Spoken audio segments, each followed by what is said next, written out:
what is this rebalancing that you hear about, and why is it so important to do it in your portfolio?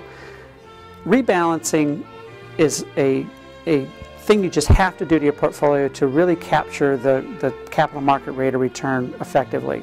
The reason is because when you've properly allocated your portfolio, let's say you're spread across a couple different asset classes, and you've got some equities on one side of your portfolio and bonds on the other side, and you've predetermined that based on your level of risk, maybe 60% of your account should be in equities and stocks, and 40% should be in fixed income. Well, over the next year, maybe equities perform superbly and the bonds stay flat, just as an example. Well, it won't be long until you realize that your portfolio now has 70% in equities and 30% in bonds. So it's now out of balance. It should be here, but it's really here. So you actually need to sell off some of those equities and take those dollars and move them over to the fixed income side of your portfolio to get back to that 60-40 allocation that you were after to begin with. And the reason you had that allocation is because that matched the level of risk that you're comfortable with. And as that allocation grew to 70-30, you're now into a risky portfolio than what you really probably would be comfortable with in the long term.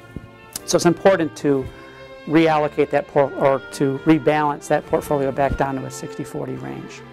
And it's just as important if the opposite were to occur. So if equities did very poorly, as they did in, for example, 2008, where you saw U.S. equities drop by 50%, in those time periods, you're actually doing the opposite, where you're taking money from your fixed income side and buying more equities in that falling equity market.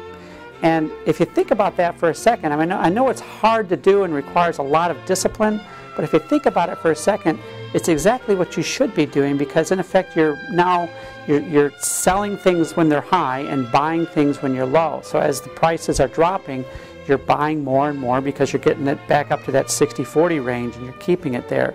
So that way, all through 2008 and the early part of 2009, when equity markets were just diving all over the world, if you were actually maintain that strategy and maintain that discipline and kept buying more equities, then in March, when equity markets did turn around in the United States as well as globally, you were all set. You were already allocated there, and you didn't have to market time and try to determine, is now a good time to be in the equity market. You were already there. And then what happened is just the opposite occurred. In the summer of 2009, you probably were starting to sell off some of those equities because your equity portfolio was climbing now.